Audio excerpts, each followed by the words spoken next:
Bismillahirrahmanirrahim. Assalamualaikum warahmatullahi wabarakatuh. Pada pertemuan ini kita akan membahas mengenai farmakologi dari obat-obatan anti nyeri. Sebelum kita masuk ke obat-obatan anti nyeri itu sendiri, kita perlu memahami apa itu nyeri. Nyeri itu adalah suatu keadaan yang tidak kita sukai ya, discomfort, rasa tidak nyaman, ataupun juga suffering ya, rasa tidak enak atau menderita ya, yang disebabkan oleh suatu sakit maupun juga karena cedera. Nyeri itu bisa diklasifikasikan menjadi berbagai tipe dan juga berdasarkan lama waktunya. Misalkan secara fisiologis, nyeri dapat dibagi menjadi 3 sebab, yaitu dari nyeri nosiseptif, kemudian nyeri neuropati, lalu nyeri inflamasi atau peradangan. Selanjutnya dari segi intensitasnya ada yang mild, moderate, severe ya, jadi yang ringan, sedang, dan nyeri berat. Kemudian juga bisa dikategorikan menjadi skala nyeri 0 sampai 10, yang itu mungkin Anda sudah pernah pelajari ya. Jadi kalau dari ekspresi wajah seperti ini itu berapa skala nyerinya gitu ya. Kemudian time course berdasarkan waktunya. Akut itu berarti nyeri yang terjadi dalam waktu yang singkat, biasanya sangat kuat tapi sebentar gitu ya. Kemudian kalau kronik itu yang berkepanjangan. Misalkan nyeri pada pasien kanker itu termasuk nyeri kronik. Selanjutnya adalah tipe jaringan yang terlibat di sana. Ada nyeri pada kulit, pada otot, dan sebagainya. Kemudian sindrom ya, apa penyebabnya? Misalkan sindrom karena kanker, karena fibromialgia, kemudian migrain, dan sebagainya. Nah, mungkin kita masuk dulu ke yang nosiseptif ya, ini yang 3 kelompok besar, nyeri nosiseptif, nyeri inflamatori, dan nyeri neuropati. Untuk nyeri nosiseptif, bisa kita lihat di sini adalah nyeri yang distimulasi oleh suatu jaringan syaraf perifer ya, karena adanya suatu stimulus yang sifatnya membahayakan bagi tubuh kita, sehingga harus segera direspon. Misalkan panas, ini ya, lalu ada tekanan, dingin, iritan, dan sebagainya. Nah, kemudian ada yang disebut juga dengan nyeri inflamasi. Nah, inflamasi ini kalau kita tahu sebenarnya maknanya peradangan. Ya. Kenapa kok bisa terjadi inflamasi? Pasti sebab awalnya adalah tissue damage atau kerusakan pada jaringan, dan biasanya akan direspon oleh tubuh dengan pembentukan berbagai senyawa atau berbagai zat yang berfungsi sebagai pro-inflamatori ya, yang menyebabkan inflamasi ya, sehingga tubuh kita akan bisa merespon, oh ini ada kerusakan jaringan dan akan segera diperbaiki. Nah, yang ketiga adalah nyeri neuropati. Kalau nyeri neuropati ini penyebab utamanya hanya satu, yaitu nerve damage, yaitu kerusakan pada jaringan atau kerusakan pada sel syaraf ya. Ini biasanya rasanya itu berbeda dengan nyeri yang lain gitu ya. Nyeri neuropati ini dideskripsikan sebagai rasa seperti terbakar, kemudian seperti sengkring-sengkring gitu ya, kemudian seperti ditusuk-tusuk jarum. Biasanya gejala neuropati ini terjadi pada pasien DM ya, yang sudah sangat berat ya, sampai sel-sel neuronnya itu sampai mengalami kerusakan ya. Ini disebut juga dengan nyeri neuropati. Dari segi intensitasnya itu kelas atau dari ringan itu 4 dari 10, skala 4 dari 10, kemudian moderate itu 5 sampai 6, dan severe atau yang paling berat itu 7 ya. Kemudian untuk durasi ya, akut itu yang paling pendek, kronik, kemudian yang jangka panjang. Nah, mungkin yang ini agak gak enak ya, yang paling gak enak itu acute on chronic pain. Jadi dia sendiri sudah punya nyeri yang sifatnya kronik gitu ya, yang menahun sudah dalam jangka waktu yang lama, lalu di antara waktu-waktu itu ada lecutan-lecutan yang lebih nyeri daripada biasanya. Nah, ini termasuk yang acute on chronic pain. Nah, berikut ini ada fase-fase nosiseptif pain ya. Nanti silakan Anda lihat ini videonya. File PPT-nya saya kirimkan di Google Classroom.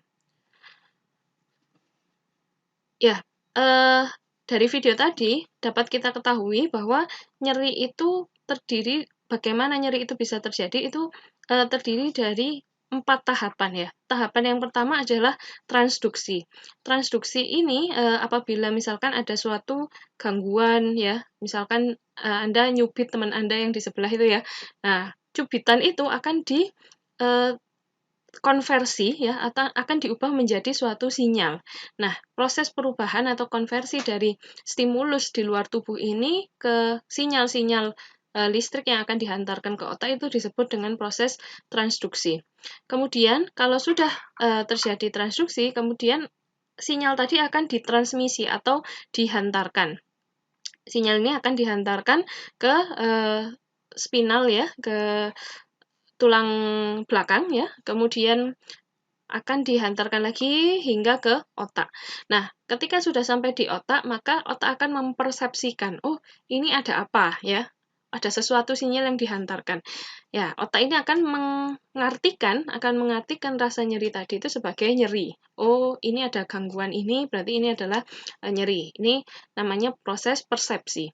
Setelah proses persepsi, maka akan terjadi respon. Nah, responnya ini disebut dengan descending modulation. Artinya dari otak, respon apa yang dikirimkan ke perifer, ke tangan, kaki, dan sebagainya untuk mencegah supaya nyerinya tadi tidak lagi berlanjut gitu ya. Misalkan temennya nyubit, langsung disingkirkan tangannya. Nah, itu sudah berarti respon dari descending modulation. Nah, ini penjelasan dari masing-masing tahap tadi bisa dipelajari ya di PPT yang akan saya berikan. Sekarang bagaimana cara kita mengatasi nyeri ya? Secara alami tubuh kita tentu sebenarnya punya proses pengatasan nyeri ini. Akan tetapi tentu sebagai manusia dalam tanda kutip kita biasanya merasa oh ini tidak nyaman sehingga kita akan berusaha mengambil atau menggunakan obat-obatan yang berfungsi untuk mengatasi rasa nyeri. Secara umum ya, nyeri itu ada 2 kelompok besar, yaitu yang non-opioid dan opioid ya. Analgesik itu ada yang opioid dan non-opioid. Untuk yang opioid, nanti akan kita bahas di belakang, yaitu obat-obat yang berasal dari derivat opium. Sementara kalau non-opioid itu adalah obat-obatan yang bukan dari derivat opium ya, obat-obat anti nyeri yang tidak berasal dari derivat opium. Nah, non-opioid itu dibagi lagi menjadi 2, yaitu yang golongan steroid dan yang non-steroid. Jadi ada 2 kelompok besar lagi, steroid dan non-steroid. Sekarang kita lihat dulu yang steroid. Untuk yang steroid ya, dia bekerja di sini. Dia akan menginduksi lipokortin, di mana lipokortin ini ya akan menghambat pembentukan asam arakidonat. Jadi, ketika ada nyeri, maka respon yang dikeluarkan tubuh adalah pembentukan fosfolipid, kemudian fosfolipid ini kemudian akan diubah menjadi asam arakidonat. Nah, proses pembentukan asam arakidonat ini dihambat oleh steroid. Ketika proses ini dihambat oleh steroid, maka semua proses yang di belakang ini tidak akan terjadi, ya. Nah, kalau proses yang di belakang ini terjadi, tidak terjadi, maka proses ini ya, pembentukan prostaglandin ya, yang merupakan suatu respon hiperalgesia atau respon rasa nyeri ini juga tidak akan terjadi. Ya, kalau di sini tidak terjadi, otomatis rasa nyerinya itu tidak akan terbentuk. Nah, ini kalau misalkan tubuh kita diganggu gitu ya, tadi dicubit temennya. Nah, dicubit temennya, maka tubuh kita kan harusnya merespon ya, waktu proses transduksi, transmisi tadi dengan pembentukan prostaglandin. Nah, kalau prostaglandinnya tidak terbentuk, berarti rasa nyerinya juga tidak akan terasa. Selain itu, ada jalur ke sini ya, ada jalur siklooksigenase ya, ini adalah suatu enzim yang merubah asam arakidonat menjadi endoperoksida. Endoperoksida ini kemudian akan diubah menjadi prostaglandin, tromboksan, dan prostasiklin. Nah, lalu ada jalur lipooksigenase, di mana jalur lipooksigenase itu akan membentuk leukotrien. Ini juga salah satu mediator nyeri. Sekarang, kelompok yang kedua adalah yang non-steroid anti-inflammatory drug ya, NSAID. Non-steroid anti-inflammatory drugs. Ini adalah obat-obat anti nyeri yang non-opioid dan juga non-steroid. Artinya dia dari kelompok senyawa yang lain. Nah, untuk obat-obatan NSAID ini ya, dia akan menghambat pembentukan siklooksigenase. Nah, dengan tidak terbentuknya menghambat kerja siklooksigenase. Ketika kerja siklooksigenase dihambat, maka arakidonat tidak akan bisa diubah menjadi endoperoksida. Dan kalau endoperoksida tidak terbentuk, maka prostaglandin ini tidak akan terbentuk. Ya, jadi ada dua jalur ya. Yang tadi si steroid itu menghambat di sini, ya, menghambat di fosfolipase, ya, menghambat kerja fosfolipase. Karena fosfolipase kerjanya dihambat, maka arakidonat tidak terbentuk. Sementara kalau NSAID menghambatnya di siklooksigenase. Ya, paham ya? Jadi ini dua jalur penting dalam non-opioid analgesik. Obat-obatan anti nyeri yang dari golongan kortikosteroid atau yang steroid tadi itu akan menghasilkan strong anti-inflammation effect. Jadi efek anti-inflamasinya besar karena yang dihambat itu kan dari dua jalur, lipooksigenase maupun siklooksigenase. Akan tetapi karena ada dua jalur yang dihambat tadi, efeknya pun akan menjadi sangat besar. Efek samping yang tidak diharapkan pun juga menjadi sangat besar. Kemarin pada pertemuan tentang doping sempat kita bahas tentang kortikosteroid ya, efek-efek samping yang muncul dalam penggunaan kortikosteroid ya. Kalau dalam waktu itu konteksnya adalah doping, tapi di sini itu juga bisa terjadi. Yang utama salah satunya adalah kerusakan ginjal, kemudian yang kedua adalah yang sangat tampak itu namanya moon face. Moon face itu apa? Moon face itu wajah yang mengalami edema, ya, wajah yang mengalami pembengkakan sehingga bentuknya jadi bulat seperti bulan ya. Tapi bukan dalam arti yang bagus ya. Jadi dia wajahnya menjadi bulat yang tidak sehat begitu ya. Nah, efek samping. Contoh obatnya antara lain adalah prednisolon dan juga metilprednisolon. Ini yang banyak sekali digunakan di masyarakat. Dan juga dexamethasone ya. Dexamethasone ini juga banyak digunakan serta disalahgunakan. Nah, kalau kortikosteroid tadi itu orang menyebutnya obat dewa ya. Obat dewa itu kayak bisa mengobati segala penyakit, padahal sebenarnya tidak. Ya, next ini adalah parastamol. Kalau parastamol ini sifatnya dia bukan termasuk golongan steroid ya, tapi juga bukan anti-inflamasi. Parastamol ini sifatnya hanya sebagai analgesik dan juga antipiretik ya. Jadi parastamol ini bukanlah termasuk golongan antiinflamasi. Dia tidak mengatasi radang, tapi hanya mengatasi rasa nyeri saja. Nah, kerjanya juga menghambat siklooksigenase ya. Diabsorpsi di GI tract, di sistem pencernaan. Kemudian yang paling disukai dari si parastamol ini ya, dibandingkan dengan kelompok obat yang NSAID, parastamol itu tidak memiliki efek samping pada iritasi pada lambung ya. Kalau obat-obatan yang lain tadi nanti ya, obat-obatan yang akan kita bahas setelah ini tentang NSAID itu pada umumnya memiliki efek samping iritasi pada lambung. Sementara pada parastamol ini tidak ada efek samping tersebut. Akan tetapi ya hanya cocok untuk nyeri-nyeri ringan gitu ya, nyeri-nyeri sedang, pusing-pusing sedikit gitu ya. Ini biasanya parastamol. Tapi ini lebih relatif aman ya efek sampingnya pada pencernaan. Tapi ada juga efek samping yang tidak disukai, yaitu pada jangka panjang, pada penggunaan terus-menerus dalam jangka waktu yang panjang akan terjadi efek toksisitas pada hepar. Nah, ini adalah kelompok yang kedua, kelompok besar yang kedua, yaitu NSAID. NSAID itu non-steroid anti-inflammatory drug. Nah, ini tadi kita lihat ya, ini yang parastamol ini sebenarnya masuk sini, tapi karena kerjanya sama, akan tetapi dia tidak punya efek anti radang, tidak punya efek anti-inflamasi. Jadi, parastamol ini masuknya adalah kelompok analgesic only. Nah, kita balik ke sini, NSAID itu ada yang derivat asam salisilat, kemudian propionat, dan lain-lain. Serta ada juga yang termasuk kelompok selektif COX-2 inhibitor atau menghambat COX-2 saja. Nah, cara bekerjanya tadi sudah kita bahas sebelumnya bahwa dia hanya menghambat pembentukan atau menghambat pembentukan endoperoksida ya, menghambat pembentukan endoperoksida dengan cara menghambat kerja siklooksigenase. Ini adalah suatu enzim.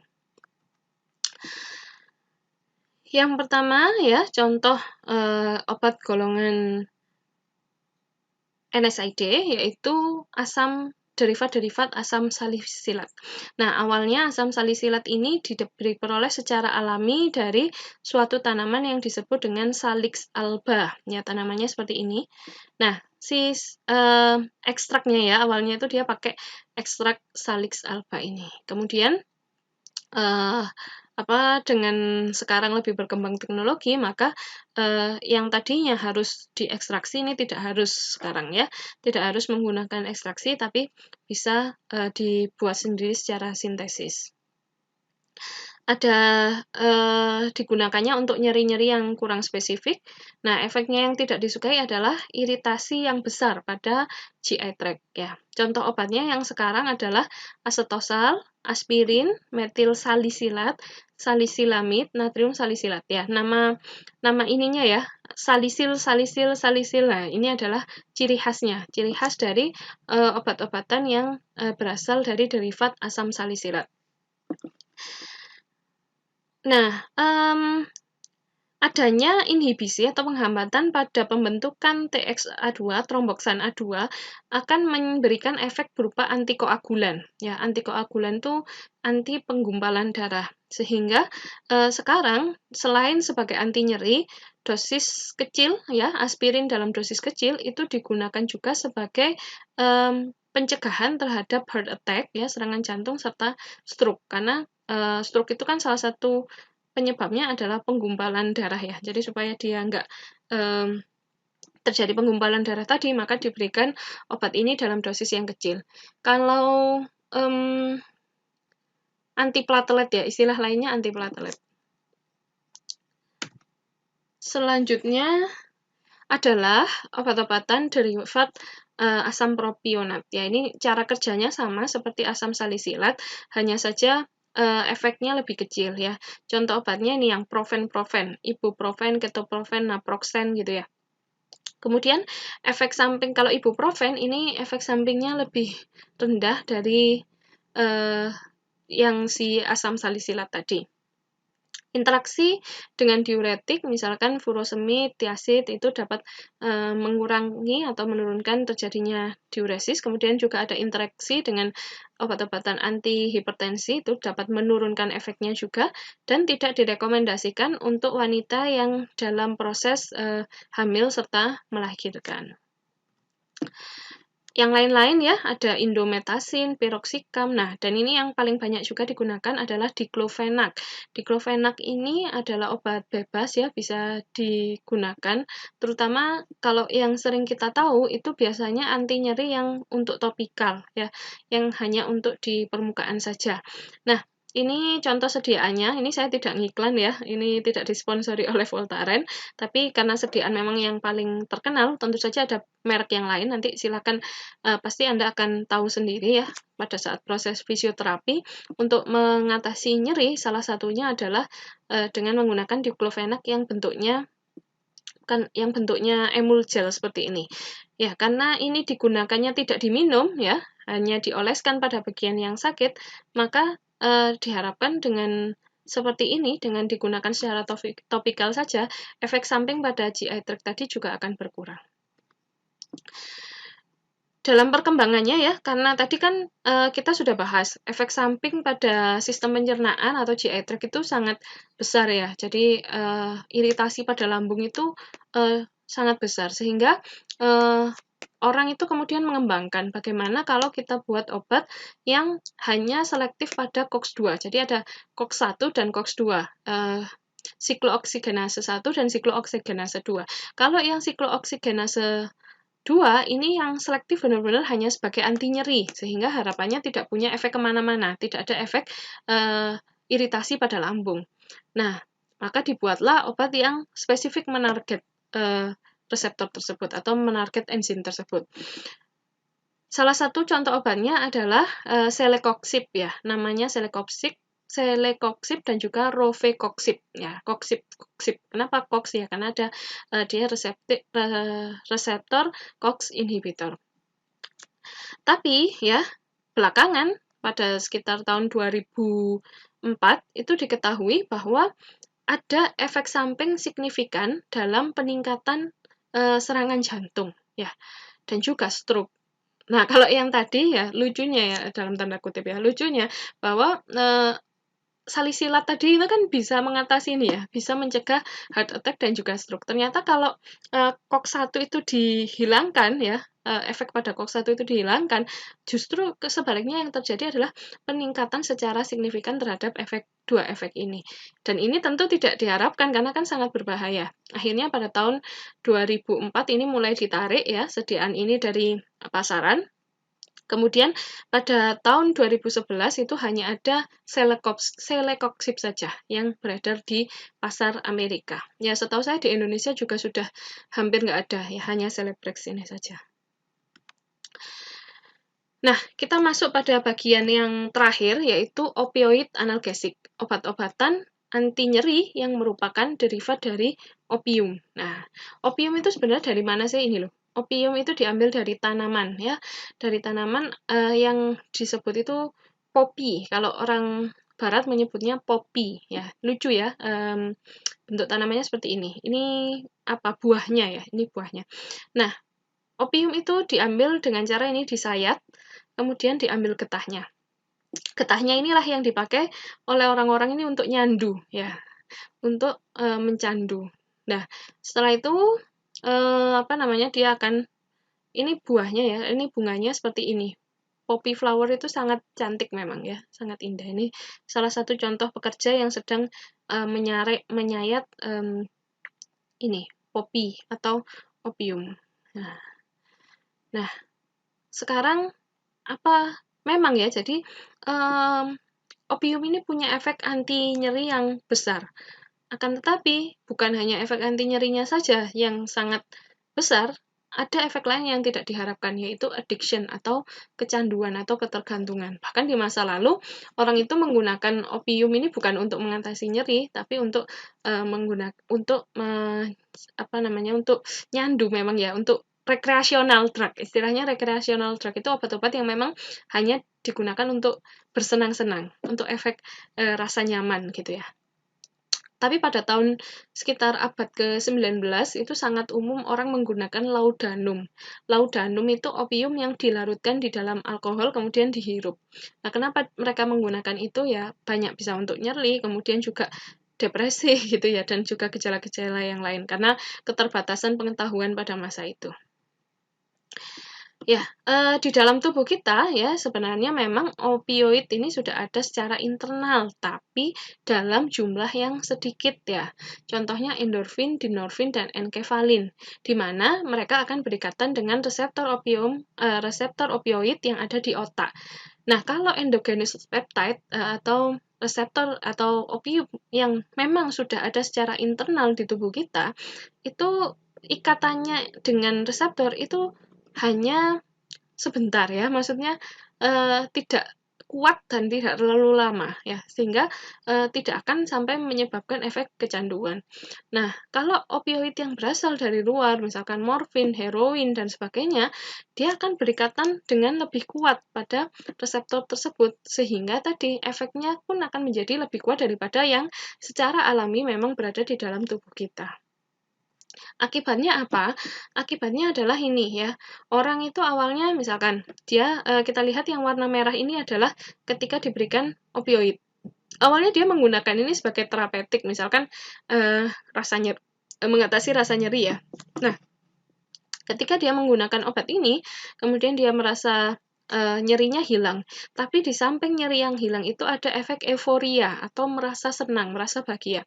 Ini naik ya. Kemudian setelah efeknya menipis, obatnya menipis, maka turun. Dia akan mengalami melo lagi seperti orang depresi. Begitu seterusnya sampai dia kecanduan karena rasa euforia yang muncul tadi.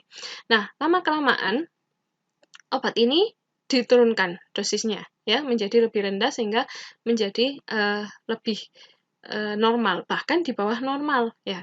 Ketika dia melepaskan penggunaan opium atau opioid tadi, maka akan terjadi efek withdrawal. Withdrawal ini adalah efek samping yang timbul ketika dia berhenti menggunakan opiat ya.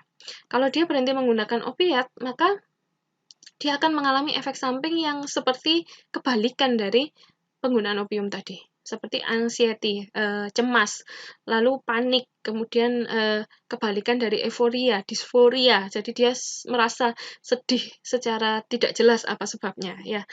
Kemudian karena hal tersebut dia menginginkan lagi menggunakan obat yang disebut juga dengan drug craving. Drug craving itu kalau istilah kita itu sakau ya. Sakau karena dia kepingin menggunakan obat tersebut. Sangat apa ya, kepingin sekali. Kepingin itu bukan dalam arti kepingin saja, tapi memang karena tubuhnya itu merasa sakit dan membutuhkan obat itu untuk mengatasi gejala-gejala yang dia rasakan. Tapi withdrawal ini sebenarnya bersifat sementara ya, bersifat sementara. Bila diterapi dengan baik, maka dia nanti akan balik lagi ke normal. Nah, yang berbahaya adalah ketika dia sudah kembali lagi ke normal, ternyata ada stres ya. Ada sesuatu yang menyebabkan dia stres atau life stressor. Nah, life stressor ini bisa memicu lagi relapse. Dia kepingin lagi menggunakan obat-obatan yang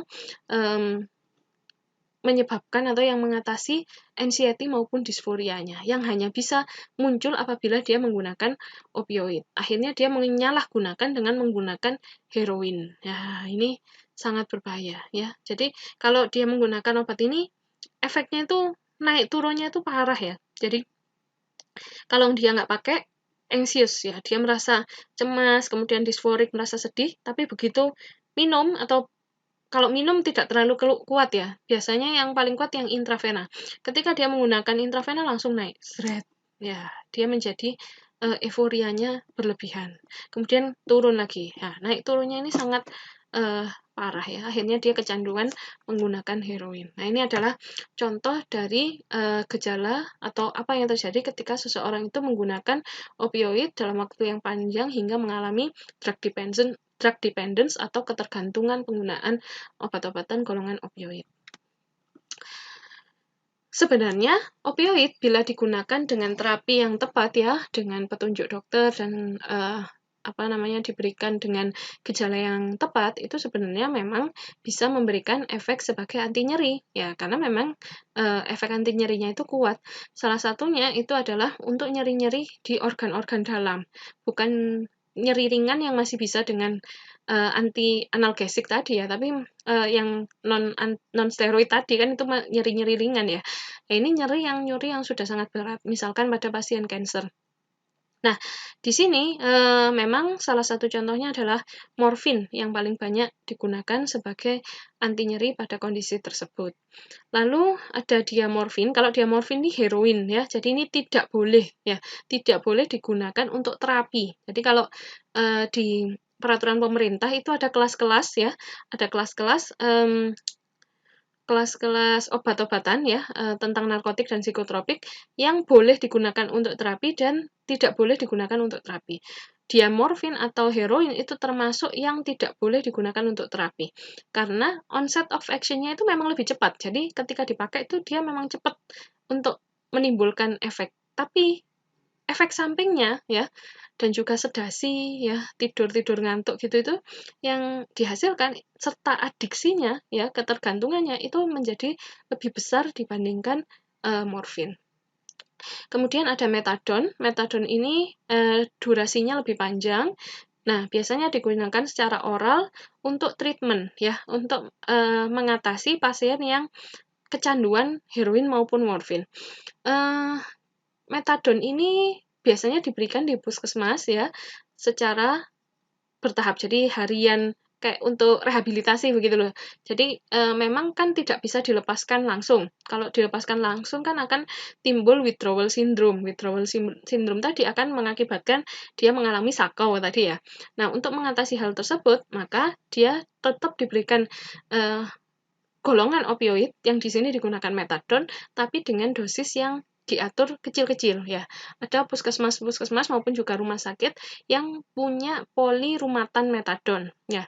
Jadi pasien setiap hari datang ke sana diberikan metadon dengan dosis tertentu, biasanya dosis kecil gitu ya, kemudian diminum ya, diberikan secara oral.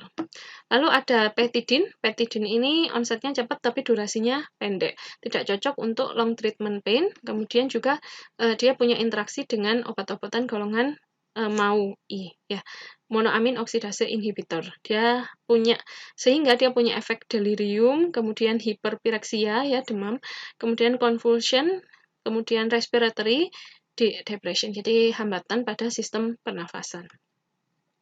Untuk yang lemah, contohnya kodein, di mana kodein ini malah lebih banyak dipakai untuk obat batuk daripada obat anti nyeri ya. Karena afinitas terhadap reseptornya lemah dan 10% itu akan diubah menjadi liver. Jadi kalau misalkan diberikan 50 mg yang diubah jadi morfin itu hanya 5%. Ada 10%. Berarti 5 mg berarti hanya 0,5 mg. Lalu dextropropoxifen ya. Potensinya lebih kecil lagi dibandingkan kodein, bahkan tidak ada bukti bahwa dia lebih efektif dibandingkan dengan NSAID biasa. Jadi ya daripada pakai ini lebih baik pakai NSAID karena tidak ada efek samping di sistem syaraf pusatnya juga kan kalau menggunakan NSAID ya. Efek sampingnya tadi pada sistem pencernaan atau GI tract. Nah, sekarang Anda sebagai seorang fisioterapis harus memperhatikan apa? Efek-efek samping yang mungkin muncul pada penggunaan obat-obatan tersebut.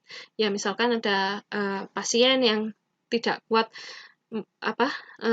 nyeri perut ya, dia mengalami nyeri perut misalkan. Anda bisa tanya misalkan, oh kenapa kok ada nyeri perut? Misalkan karena saya menggunakan asam salisilat misalkan. Nah, itu dari situ bisa Anda ketahui. Lalu yang kedua,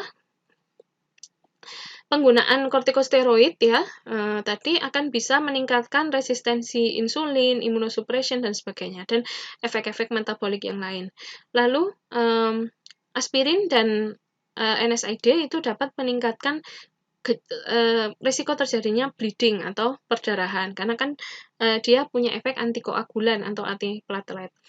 Lalu ada COX-2 inhibitor yang tadi punya efek untuk meningkatkan efek samping pada kardiovaskular.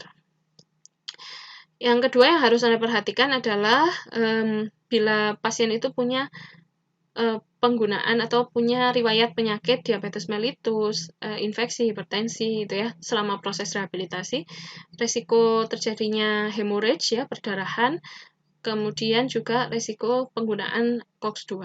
Ya. Solusinya adalah sebelum dan sudah Anda harus tetap melakukan pemantauan tekanan darah dan juga heart rate ya.